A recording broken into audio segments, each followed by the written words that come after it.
Welcome to the channel for the first time viewers. Welcome back for my existing subscribers. Today I wanted to touch base on a topic that is it's not really controversial, but it's just one of those things that you don't really know until you know, right? And it's microtransaction in Rainbow Six Siege, and are they fair? So this is coming from a perspective. I had put a post out there. I'll get you the metrics. I'll actually jot the metrics down once I looked it up, but it was pretty much everybody assumed I had spent more than $100 on microtransactions over the course of the survey. I think it was like 1 in 200, 2 to 300, 3 to 400, or 400 and above, right? So essentially, I'm at, overall, since launch for just PC, I'm at 700 and I think it's like 750 plus. So the way it breaks down, there's so many things you can buy in Siege. Although I don't think it's an unfair system. Oh man, it can get costly, dude. It can get costly. So you have the elite skins, which that's why I don't review every elite skin that comes out. I gotta personally have an interest in it, and then I can kind of justify it, and then I make some content about that. You have the elite skins; they're like $15 each. If you pay for two, essentially you pay $30, you can get the third one free. Just the way they do their bonus Rainbow Six Siege credits, so you get some extra money there. So that's one way to do it. But at the end of the day, I tallied up my PS4, because for those of you that have been with me for a while, shout outs to y'all. I played on console, both consoles first, then I switched to PC. So my PS4 account, bought the game there twice. Never sold my Xbox copy, so I had the Xbox copy the whole time. So there's 3 purchases right there for the game. Then I didn't really buy microtransaction on console other than the season passes. I had a couple season passes on PS4, and then a couple season passes on both, or year passes. So I think it was like the year 2 pass I had on both, and then year 3 and 4. Year 3 I had on just Xbox, and then I bought it later for PC. And then I rebought the game for a second account on PC, which came with the year 3 pass again. So it's kind of like one of those things where the purchases just keep coming, man. And now I was looking at these new the team skins. Although the premise is pretty cool, you buy the skin, the team makes a small commission of that. To me, it's just more stuff that you can spend money on. I feel like they need to make more of these with a really, really high renown cap, like 100K renown for one, like an elite skin, or 150,000 renown for elite skin, because that way people will still pay for it to get it early, because that is forever. I do these seasonal skin reviews, and it takes me forever to make these videos, because I don't know, I just feel like either I haven't been winning as much, which is statistically that's not the case, but it feels like I haven't been winning as much. It's either that, or when you break it down, they've slowed the rate of earning renown. So I think it's the latter. I think they slowed down the rate of earning renown. So if they made the elite skins like 150K renown, it would kind of match the $15 price point. If they made these team skins 100 to 150K renown, because they're all $15 as well. And then you have the Pro League sets, which I used to be excited for, but they have literally been the same thing every time. I can't. I really want the IQ one, but I'm not going to spend any more money on Pro League skins. It's just not, the value isn't there to me. The novelty of how cool the skin wore off. It's kind of there. I have like 3 sets of Pro Leagues, like 3 full sets. I think it's the Ash one, the Capcan one, and Rook. It was like Rook Mozzie. So like 3 different drops at 3 different times. I almost got the...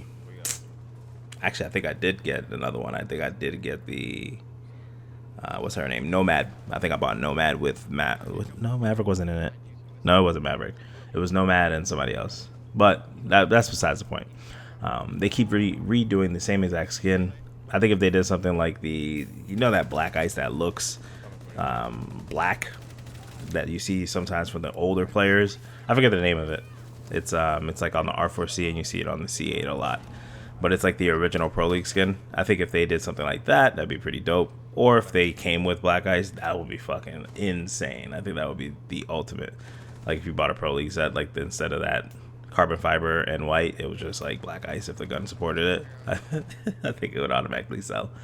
But yeah, you got that. You got the teams. I think all this should be available to at really high renowns. You can either buy a booster pack. I think that will make the boosters a little bit more sense because you want to earn renown at a faster rate because you'd rather just play to earn this stuff versus just, I mean, grinding for it. After a while, the boosters don't make sense. Like if you've been playing this game for like 3 years, there's really no novelty items that you want to buy with renown. So a renown booster doesn't make as much sense as it did. Now, if you're new to the game and you don't have all the operators, I can see that. You know, you throw on like $5-10 for a booster for a week or two, and then pretty much go to town from there, and that'll help you at least, especially with these operators being discounted. I know on days where there's like double XP or double renown, you know, those are pretty good. But usually it only comes because something in the game got broken. So that's like a catch-22. So like you spend half a day not being able to play, and then they give you half a day of double renown. So it's like a wash. I don't know, man. But from the perspective that I'm at, Rainbow's it's in a good place. It's just there's a lot of options, and it's kind of one of those things you don't really want to complain about having too many options, but the options are maybe too expensive.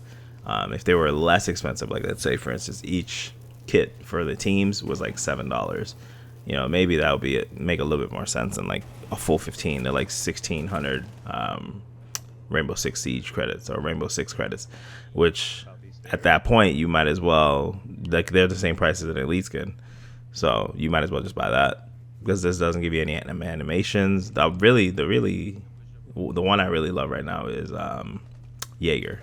How they changed the rogue from Buck to Jaeger, it looks so dope. But I'm not gonna spend the money. I'm not gonna buy it. If my YouTube was popping and I could justify it, flip it into like a business expense where I could just like, you know, drop $150 and buy all these skins, you know, that's something I might look into. But that's not the life I'm living, Chief. I'm living the life of a guy with 2K subs, so I gotta stay in my lane. Another thing too is what was it? For the R6 Invitational pack, I remember like when they do these seasonal packs, that's another thing. They have those a little. They're priced just like the skins for the teams. They're just priced way too high because I dropped like $60 or $75 on all of the alpha packs that for that specific event, and then like 3 months later there was the Outback event. So it's like if you wanted all that again, it was another $50. So that's just like accelerating the rate that money's going into the game. I get what they're doing because it's a live service game, and for me, the fact that we get the operators, you can save up renown, they're still fair. It's not like they made the operators more expensive than they ever were before. So to me, that part is still fair. Still 25k renown like it's pretty much always been. And then everybody gets the new maps. And then people with the pass, the spiff to them. Maybe a permanent booster would be good, like more than just that extra 10% credit. Like it doesn't matter. Like no one really cares about it. Actually, I don't even think it's a 10% boost. It might be, but I think it's just a 10% discount. But maybe if they gave us like a permanent booster effect for having the season pass, that might help alleviate some of that. But let me know what you guys think as far as whether or not Siege and their microtransaction practices are fair or unfair in the comment section below. It's been a while since I made a video. I'm looking to get a little bit more consistent. Just been busy with life, my dude. Just busy with life. But yeah, I'll catch you guys in the next one. You guys be easy. I'm pretty sure one's in my closet. I'm gonna try and make it to you. Yeah, I'm gonna try to flank you guys. Alright, Doc killed me in the boats.